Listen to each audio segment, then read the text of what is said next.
And in the territory on West, there's just one way to handle the killers and the spoilers, and that's with a U.S. Marshal and the smell of Gunsmoke.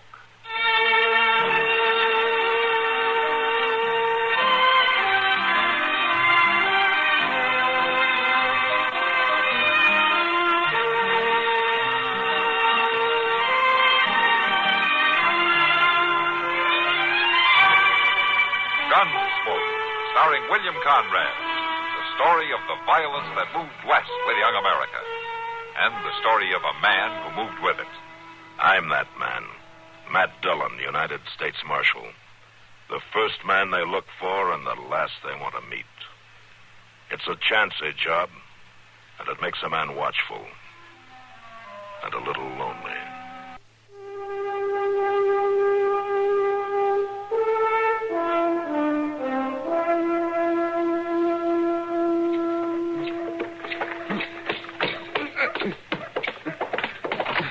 In there. Easy, Marshal. Chester, open a cell back there. Yes, sir. All right, come on. Now, you got no call to haul me in so rough. This your leg's real bad. You're lucky I didn't break your neck. But I ain't done nothing to get drug around like this. Get in there. Oh. Look, that Injun was as dead as they come. I wasn't hurting him none. His relatives won't look at it that way. They'd call it grave robbing.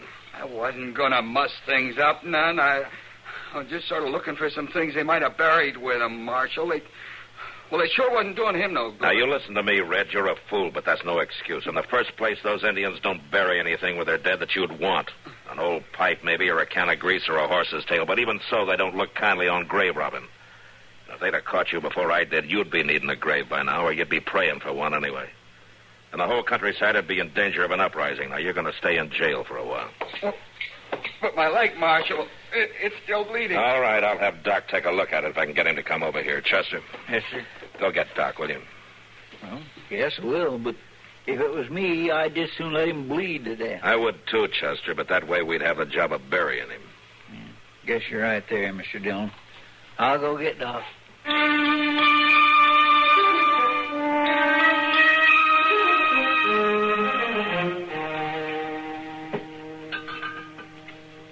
You better order some more of that whiskey, Sam. We're getting low. I'll do that, Miss Kitty, but it sure ain't very good, and that's a fact. That's the best we can get. Besides, the men who come in here wouldn't pay for any better. Most of them wouldn't know the difference anyway. Oh, hello, Miss Kitty. Hello, Chester. You want a drink? Well, that ain't exactly what I've come in here about, but... What's on your mind? Well, I've been all over town looking for Doc. Guess I have worked up quite a thirst at that. A beer'd go down real good. Give him a beer, Sam. Coming up. Tracking somebody down is sure dry work. There you are. Thank you kindly for the beer, Miss Kitty. You should have come in here first, Chester. I could have saved you getting so thirsty. How come? Well, Doc was in earlier on his way out south of town someplace. He said he wouldn't be back till tomorrow. Well, I swear I sure don't know what's the good of being a doc if you ain't going to be around when you're needed. Now, slow down, Chester. Doc didn't go off on a pleasure trip, you know. Who needs him? Well, Mr. Dillon sent me out to find him and bring him back with me. Is Matt hurt? Oh, no, ma'am, it ain't him. It's that no-good Joe Red we caught out there climbing up on an Indian burying place. Huh? He hurt his leg when we pulled him down. He's carrying on something awful about it. Well, he'll just have to wait till Doc gets back tomorrow. I beg your pardon. Yeah? I couldn't help overhearing. There's no secret about it. Sounded as though I might be able to help. My name is Milford Brand. I'm a doctor. Oh, well, that's good of you, Dr. Brand. This is Chester Proudfoot. How you do? Proudfoot? Why don't you take Dr. Brand over to the jail, Chester? He can look at Joe Red's leg. All right, I'll do that, Miss Kitty. Maybe he'll have to cut it clean off.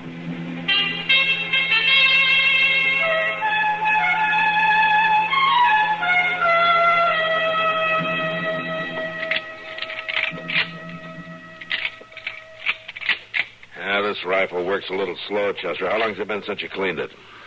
Well, not too long. Well, look at it. You can see that it's dirty, can't you? Right after the last time we... It ain't too bad. Matt. Hello, Doc. Oh, Doc. When'd you get back? Oh, about an hour ago. Hey, what are you doing? You figuring on starting a war? Yeah, just want to be able to finish it if one gets started, Doc. We was only checking over the guns, Doc. It don't mean we're planning to shoot nobody. I'm glad to hear that. Oh, so you still got Joe Red locked up? Yeah. How's his leg? Well, he stopped complaining anyway. Well, that could mean it's better or a lot worse. You want to see him? No, just not. He's Dr. Brand's patient. Let him handle it. You mean that other doc is still in Dodge? He's still here, and he's going to stay here, Chester. Huh? He's going to take up doctor in here? That's what they tell me. Why, he can't do that. And why can't he? Well, this is your town, Doc. That's why he can't. Oh, now, wait a minute, Chester. Ain't no two ways about it. He can't come in here in his darn city suit and start drumming away your Chester. Matt, can you keep him going on like an old woman? Chester, will you quiet down and let Doc talk? Now, listen to me for a minute. This town is getting bigger all the time. We can use another doctor. We don't need no Lord knows doctors I in don't this- mind a little help. And it's just plain foolishness to say that you don't want a doctor because you don't like the cut of your suit. Well, now, I never said I'm nobody going to go to the Dodge House and see if I can help him to get started. What? And if you have any sense at all, Chester Crawford, you keep your mouth shut and give him a chance. You might need him yourself someday. Well, now, just what did you think of that, Mr. Dillon? Well, I tell you, Chester, from the way Doc just left here, I think you better stay healthy for a while.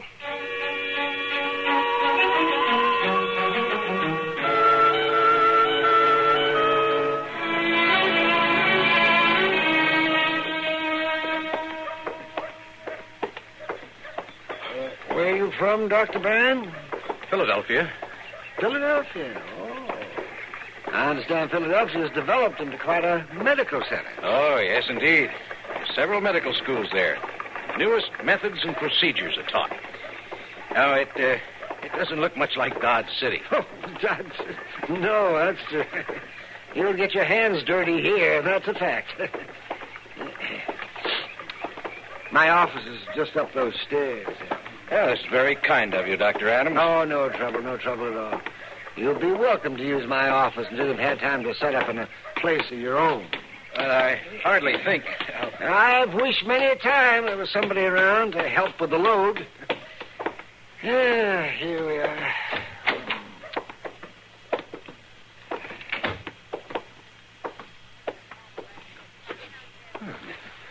Very, very nice. Mm-hmm. Yes, that's very nice. And there's another room in there.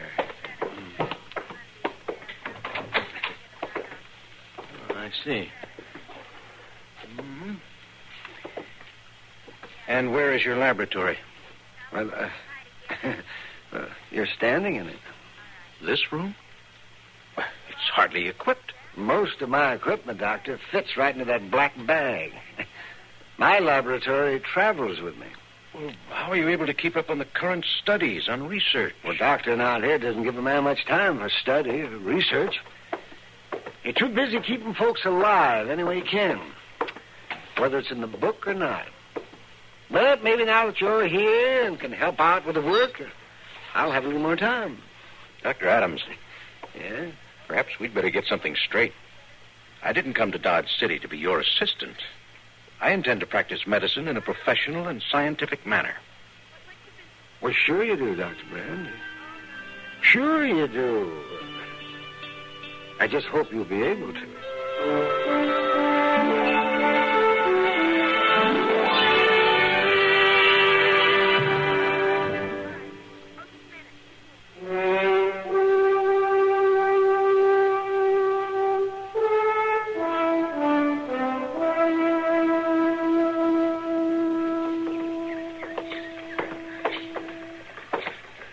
You got the wrong slant on it, Matt. It's not the way food tastes that counts. It's what it does for you. Well, that's what I'm afraid of, Doc. Oh, now, it wasn't that bad. You know, you're pretty squeamish for a man of your heft. Well, maybe so, but I'd hate to know the bloodlines of that stew I just ate. Oh, wait a minute, Matt. There's Zach Willard. I want to ask him about his wife. Oh, sure, Doc. Zach! Zach Willard. Oh. Hello, Doc. Come on over here. I want to talk to you a minute. All right. Hello, Zach. How are you? Marshal. I wanted to ask you about Myrtle, Zach. Is she feeling any better? Why, yeah, Doc. Yeah, she's better. Good. That medicine we tried her must be doing the job, huh? I've been trying to get out there for a week, Zach. You tell Myrtle that I'll be by to see her real soon. Well, I'll tell her, Doc, but ain't no need for you to come by. Oh, sure, I'll come, Zach. I may have to neglect my patients for a while, but I always get there eventually. Well, the fact is, Doc, Myrtle's took to doctoring a little different. She has? Well, as long as she's feeling better, I'll come by and check on what she's doing. Well, you see, Myrtle's doctoring with the new doc now. He comes out every day. Oh, I see. Dr. Brand. Yes, sir. Well, you tell Myrtle that I'm glad she's feeling better, Zach. Sure, Doc. Come on, man.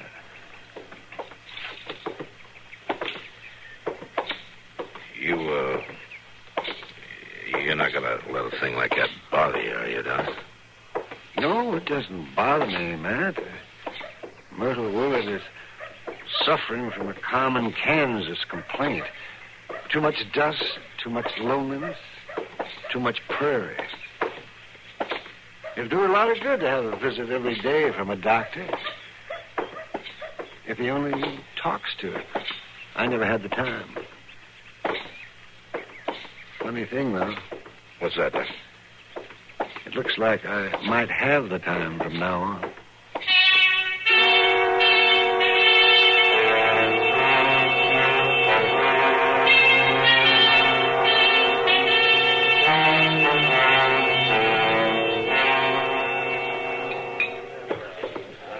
I think you ought to do something. Well, what do you want me to do, Kitty? Lock him up, throw him out of town? Well, I'm serious.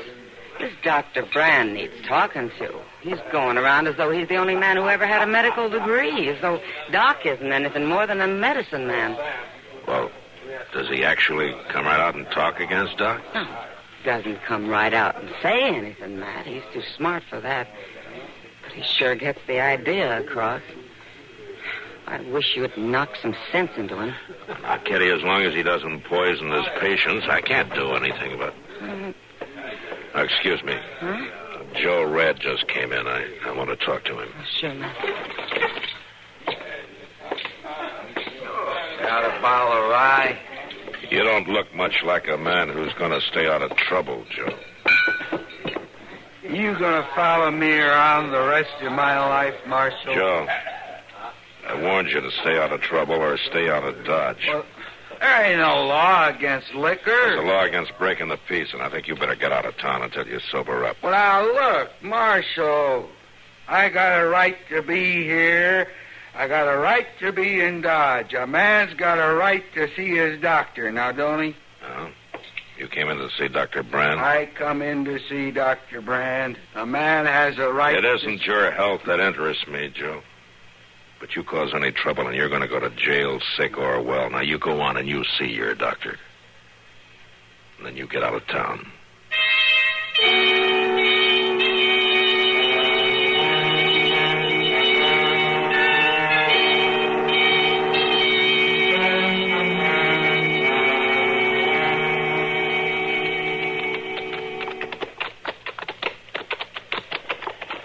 Mr. Dunn, just look at that cussed prairie stretching way out there. What's the matter with it? Well, it ain't good for nothing. That's what's the matter with it. It's only good for buffalo grass. The best it can do is grow a cottonwood. You could dry it all day and all night, and it don't never change. I swear I don't know what ails folks settling in a place like this. You ought to know, Chester. You settled here. Well, I ain't neither settled here. Well, you've been in Dodge a good many years now. You live there. Your friends are there. I'd call that settling. Well, now, that may look like settling to you, but I ain't about ready to settle nowhere near. Look yonder, Mr. Dillon. What? Over there next to that little old sod house. That man there. He's signaling to us. Well, let's go over and see what he wants.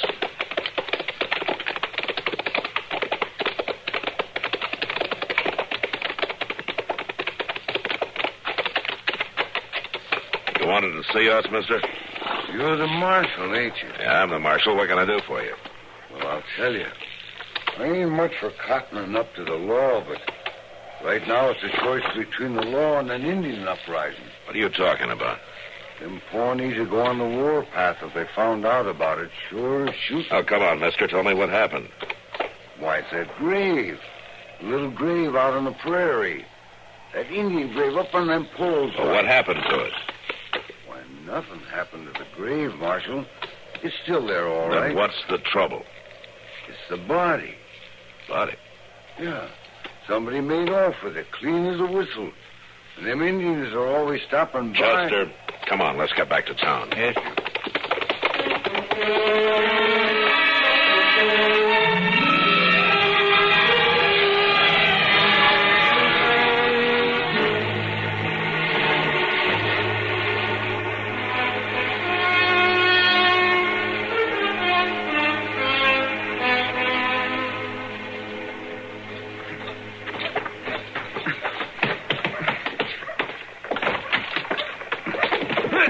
Marshal, I swear... I knew you were stupid, Red, but I didn't know you were this stupid. Now, you better tell me quick. What did you do with that body? What body, Marshal? I ain't killed nobody. Don't get smart with me, Red, or I'll break you in two. No, I'm talking about the body you took from that Pawnee grave last night. Now, come on. What did you do with it?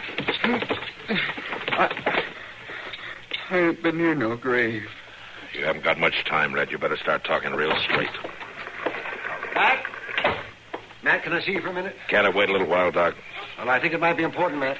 Well, all right, but make it fast, will you? I want to get the truth out of this man before it's too late. It won't take long. Chester? Yes, sir? Lock him up, huh? I'm coming right back to you, Red. You better have your story ready. But I ain't got no story, Marshal, even if you beat me to death. I might do that, too. Come on, Red, get moving. All right, now, Doc, what's on your mind? It's about that Dr. Brand. Oh, Doc, I haven't got time to worry about how you two are getting You along. better listen to me, Matt. All right, Doc, shoot. But it seems to me that there's something mighty peculiar going on in those rooms that Brand is set up to practice in. No? I know he takes great stock in being as up-to-date and scientific as possible, and that's all right. That's a good thing. But I think this is going a little too far. Will you get to the point, Doc? All right, Matt. Dr. Brand keeps a body in the back room of his office. A body? A corpse. Where are you going, Matt? I guess it's time I paid a professional call on Dr. Brand.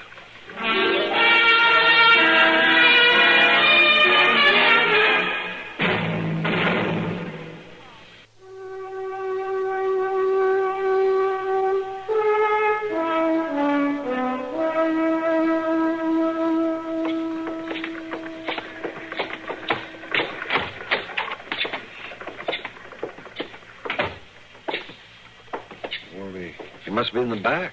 Please, just have a seat. I'll be right there. It's Marshal Dillon, Brand. I want to talk to you. Oh, Marshal. Oh, hello, Dr. Adams. Hello. Brand, Dr. Adams here has been telling me that you keep a body in your back room. Is that right? Why, it isn't exactly a body, Marshal. It's a skeleton. Yes, I do keep it back there. It's helpful in my study. Where did it come from? I'm not sure it's any of your business, Marshal. It's my business, all right. Where did you get the skeleton? Dr. Adams, as a medical man, is it necessary for me to answer these questions? I think you better answer that one, Doctor. Well, as a matter of fact, Marshal, it was a lucky find. I procured the skeleton quite near Dodge City. You better hope you're lucky. It came from an Indian grave, didn't it? Well, yes, it did. Who got it for you?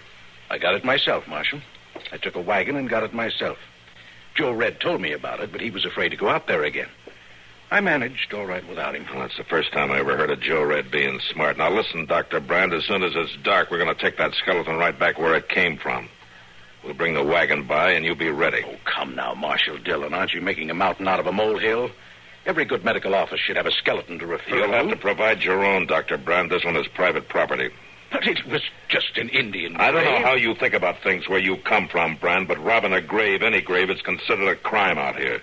More than that, you've placed the whole countryside in danger. These Indians visit their graves, and if they come and find the body gone, they won't like it, Dr. Brand. And if they came to me and asked me who stole it, I'd tell them. You must be joking, turning a man over to Let the me Indian. tell you something. If I had a choice of whether to turn you in or let the Indians start an uprising over something you did, it wouldn't take me very long to make up my mind. So you just be ready and bring that skeleton out as soon as it gets dark.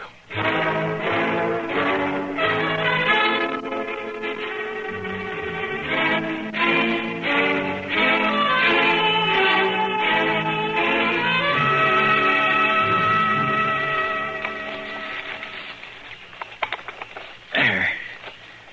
That ought to do all right, Mr. John.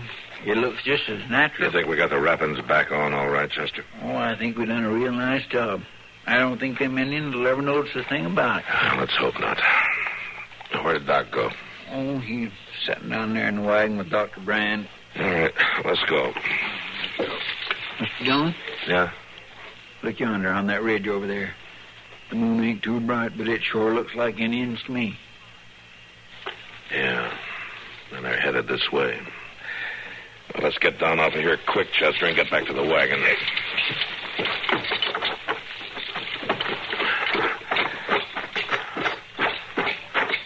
Doc, move over. Give me those lines. There's an Indian party headed this way. Oh, all right, Matt. Cab!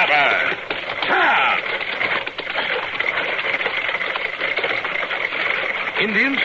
Look, Marshal, maybe if we shoot at them, they'll go away. Put that gun down, Brand. Oh, well, what are we going to do? We're not going to do anything. I'm going to pull up now and let them come to us. Now, everybody keep quiet. When they get here, I'm going to do the talking to them.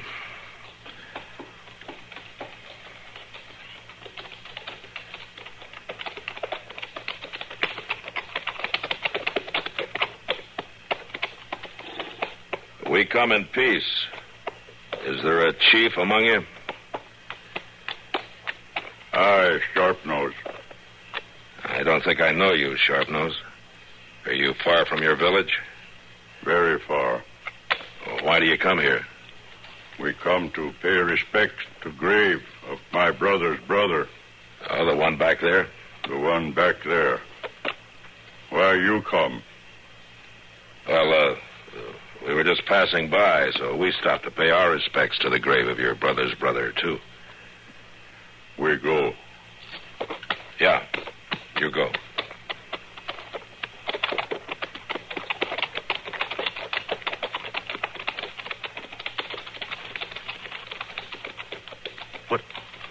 What are they doing? They're going to circle the grave.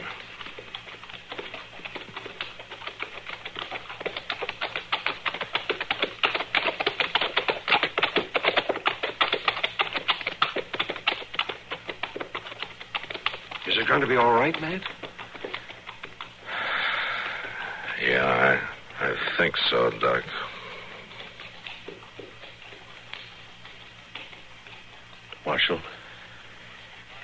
Marshal Dillon? Yeah, what is it? I'm listening. I think I owe you an apology.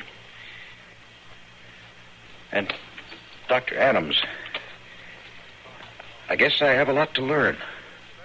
There may be newer ways of doing things in the medical schools, Doctor, but folks out here have learned a lot about staying alive. And they've had a hard way of learning it. I'm beginning to understand that, Dr. Adams. Good. Come on, Matt. Now, let's get back to town. Somebody might be needing us doctors. All right, Doc. Hello, cow!